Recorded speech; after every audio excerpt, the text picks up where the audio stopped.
merupakan kisah yang cukup panjang yang akan kita bahas, entah sampai episode berapa kasus ikan asin ini, tapi tadi kita sudah mengetahui di mana kasus ikan asin ini berkembang, dan sekarang kita memiliki beberapa fakta-fakta yang cukup menarik. Tapi sebelum itu saya ingin menyapa pemirsa dulu di rumah ini. Selamat pagi pemirsa, berjumpa lagi bersama saya Fadi Iskandar dan rekan saya.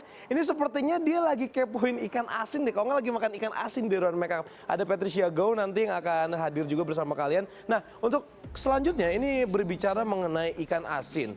Jadi seperti kita ketahui, Ray Utami dan juga Pablo ini adalah pengacaranya memakai jasa dari Farhad Abbas. Nah, kalau misalnya kita ketahui Ray, Pablo, dan juga Gali Ginanjar ini kan memang sudah masuk atau berada di penjara. Nah, seperti kita tahu juga Farhad Abbas sepertinya tidak ingin bersantai-santai terus-terusan gitu, tapi dia juga tetap berusaha bagaimana caranya bisa mendapatkan skor. Ini kenapa jadi ngomongin skor ya? Tapi kalau misalnya kita lihat nih, di mana kliennya Ray dan juga Pablo ini kan sudah masuk ke dalam penjara. Nah, dia tidak ingin dong kalau misalnya Gali Ginanjar hanya sendiri saja. Tapi ternyata sekarang Farhad Abbas ini menyerang Barbie Kumalasari. Nah, seperti Anda ketahui bahwa Barbie kan memang sudah berapa kali diperiksa oleh pihak kepolisian, yaitu sekitar hampir 2 kali diperiksanya. Nah, sekarang ini Farhad Abbas mengatakan bahwa dia memiliki bukti-bukti kalau misalnya mengungkapkan ide dari kata-kata ikan asin ini adalah Barbie Kumalasari. Nah, kira-kira nih bener apa enggak nih mengenai idenya ini datang dari Barbie Kumalasari. Kalau misalnya memang benar, apakah mungkin Barbie Kumalasari ini akan masuk ke dalam penjara, atau statusnya yang tadinya jadi saksi menjadi tersangka, kita juga masih belum tahu. Yang pasti Farhad Abbas ini selalu ada aja cara ya. Kalau misalnya kita ketahui dulu Farhad Abbas pernah menyerang Hotman Paris. Hotman Paris sudah menang, sekarang Hotman Paris sekarang udah santai-santai aja, udah duduk aja melihat kondisi seperti yang ada sekarang ini. Nah, kalau misalnya melihat sekarang ini, karena Farhad Abbas tidak terima mungkin ya, oke, saya udah kebobolan 2 nih, saya harus mencetak skor. Akhirnya Barbie Kumalasari lah yang diserang gitu. Itu sih kalau pemikiran saya, saya mikirnya mereka ini taktiknya tuh agak-agak membingungkan gitu ya kalau misalnya melihat sepak terjang dari Farhad Abbas. Oke, kalau misalnya kita sedikit menarik mundur ke belakang, di mana kasus ikan asin ini juga menarik, yang dibahas adalah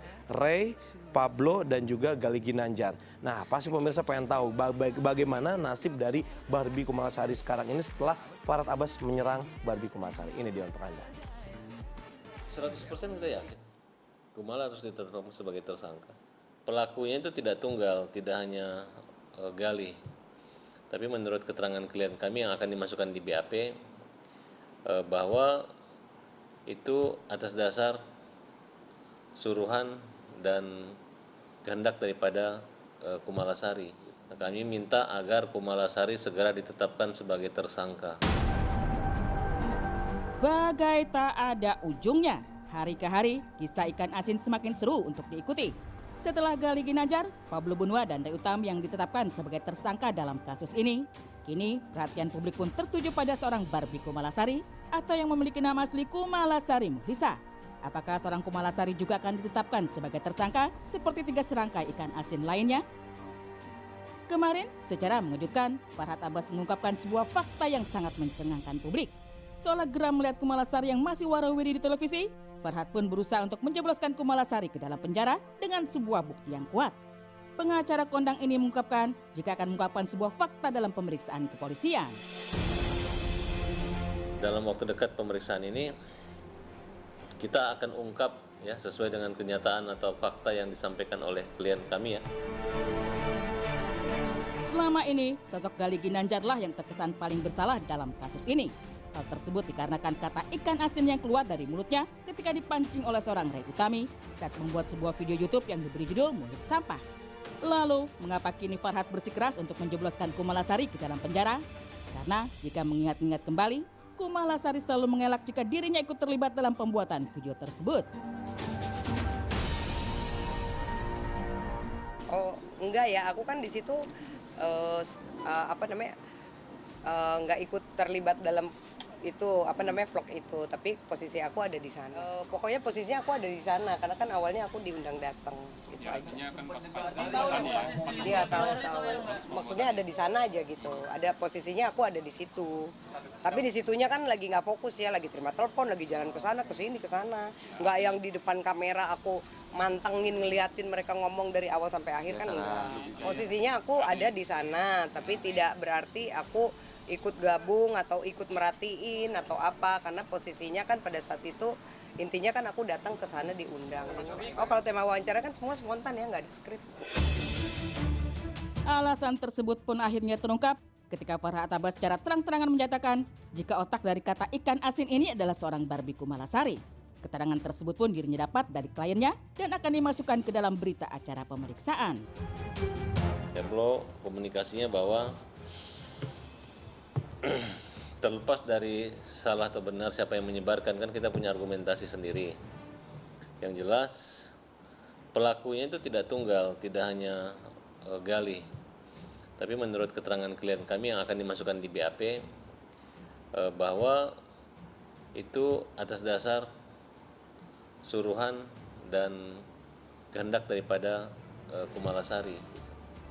Oleh karena itu kita mengingatkan kepada saksi-saksi ya yang nimbrung di sini, jangan ngomong sembarangan tentang keterkaitan atau seolah-olah ini adalah inisiatif daripada Pablo. Apalagi namanya saksi-saksi ini sudah masuk televisi keliling-keliling, baik dia berstatus sebagai pengacara maupun teman WhatsApp daripada Kumalasari.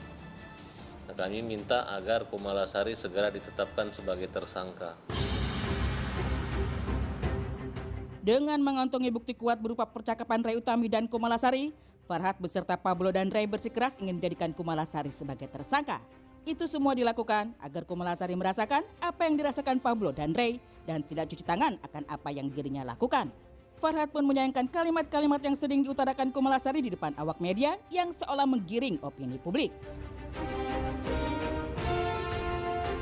Karena akan dibongkar bahwa yang menyuruh Galih berbicara ikan asin adalah Kumalasari. Itu menurut pengakuan dan bukti-bukti percakapan antara Ray Utami dan Kumalasari.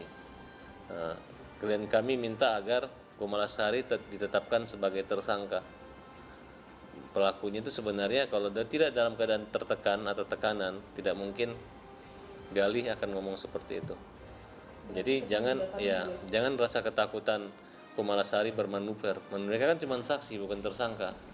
Harusnya jangan menggiring opini yang menyudutkan klien kami. Akhirnya mereka buka suara bahwa pelaku utama adalah di samping Galih ada Kumalasari. Dengan percaya diri, Farhat menyatakan jika Kumalasari juga akan ikut masuk bui mengikuti jejak tersangka lainnya. Yang belum jadi tersangka ini yang berdebar-debar. Kalau mereka yang sudah tersangka itu sudah sabar-sabar di dalam sel. Jadi apapun akan tetap dilewati lah. 100% kita yakin Kumala harus ditetapkan sebagai tersangka. Keberanian Farhat Abbas untuk menjebloskan Kumalasari didasarkan oleh kuasanya sebagai kuasa hukum Pablo Benua dan Ray Utami. Ya, hal ini pun seolah membantah pernyataan yang dikemukakan seorang Hotman Paris di akun Instagramnya mengenai pencabutan kuasa.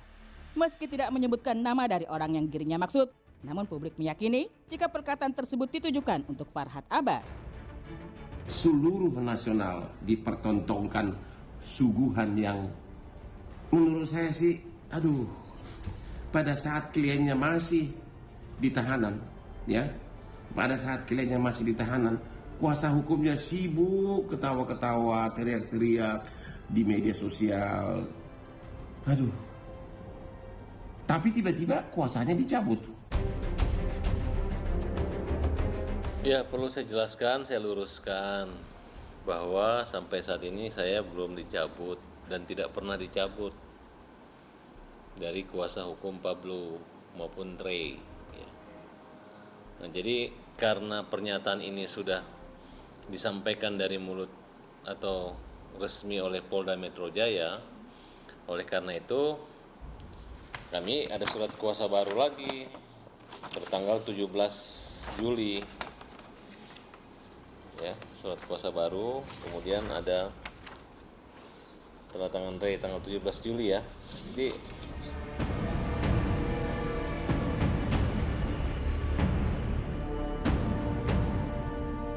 Harusnya pihak Polda Metro Jaya tidak usah mengumumkan pencabutan surat kuasa kalau belum ada tanda terima dari kami. Masih. Jadi kalaupun ada pencabutan, ya mungkin bisa saja klien saya dalam keadaan tertekan, ada orang yang ingin mengatakan bahwa kalau cabut Farhad bisa damai. Sepertinya bukan hanya Farhad Abbas saja yang seolah geram dengan Hotman Paris. Andar Situmorang selaku pengacara Pablo Bonua dan Ray Utami lainnya pun menaruh kecurigaan pada Hotman Paris selaku pengacara Fairuz Arafik. Bagaimana tidak, rencana untuk melaporkan balik kubu Fairuz dan Hotman Paris telah ditolak mentah-mentah oleh pihak kepolisian lantaran kuasa yang diberikan oleh Pablo dan Ray kepada dirinya telah dicabut. Hal tersebut diungkapkan langsung oleh pengacara bertubuh gempal itu ketika menyambangi Polda Metro Jaya pada hari Senin 15 Juli 2019 lalu. Dengan emosi yang berapi-api, Andar meluapkan kekesalannya kepada publik terkait apa yang dialaminya. Bahwa sore ini Krimsus menolak laporan saya dengan alasan tidak jelas. Karena saya rakyat ditolak dengan alasan ini kuasa dicabutlah. Lebih lanjut, ia merasa ada kejanggalan terkait pelaporannya. Terlebih, ia menduga bahwa Hotman Paris telah menyuap pihak kepolisian untuk menolak laporan yang dilayangkannya untuk kubu Fairuz. Tentu pernyataan tersebut secara tidak langsung menandakan jika Andar telah menabuh genderang perang dengan Hotman Paris. Dan ini saya bilang ini sederhana. Si Pablo dilaporin sama Fairuz. Pasal apa? Pasal 27. Sekarang Pablo ini tidak ada ngeluarin sepatah kata pun. Pablo melaporkan balik, sederhana, tapi ditolak. Sepertinya Hotman Paris ada juap nih. Sontak saja, kini Hotman Paris pun berhadapan dengan dua pengacara sekaligus, yakni Farhad Abbas dan Andar Situmorang. Hari Kamis kemarin sepertinya menjadi hari yang paling ditunggu-tunggu bagi Kumalasari. Setelah 5 hari lamanya tidak bertemu dengan sang suami Galih Ginandjar, akhirnya keduanya pun dipertemukan ketika Kumalasari menjenguk Galih yang tengah ditahan pihak kepolisian. Namun ada yang berbeda dengan Kumalasari biasanya. Terbiasa lantang berbicara di depan awak media, namun kemarin Kumalasari terlihat pelit berbicara. Dirinya hanya menceritakan bagaimana kondisi Galih saat ini. Udah jenguk, alhamdulillah kondisi Galih sehat di dalam. Terus tadi kita kasih makanan, ngobrol-ngobrol sebentar tentang kesehatan dia. Udah sih, alhamdulillah udah sehat aja. Udah sih, udah nggak seperti apa yang aku pikir ya, karena kan kemarin beritanya kan katanya sakit gitu. Tapi memang sempat sakit kan? Sempat sakit 2 hari sih. Mungkin kaget ya, biasa kan namanya manusia pasti kan beda gitu kan. Tapi alhamdulillah tadi udah sehat ya Bang. Ya udah mulai penyesuaian. Ya tadi baru mau pengajian juga ke mereka. Iya kondisinya tadi. Nanya kesehatan aja. Nanya kesehatan aja. Tak disangka, selama di penjara, Galih menjadi sosok yang lebih religius. Dirinya pun mengisi hari-hari di penjara dengan melakukan hal-hal positif. Iya pengajian, olahraga apa kayak? Iya gitu. Ya, positif aja. Kalau Galih mah dari dulu juga religius banget. Banyak ya. berdoa kali. Dia mah selalu sholatnya kuat dia.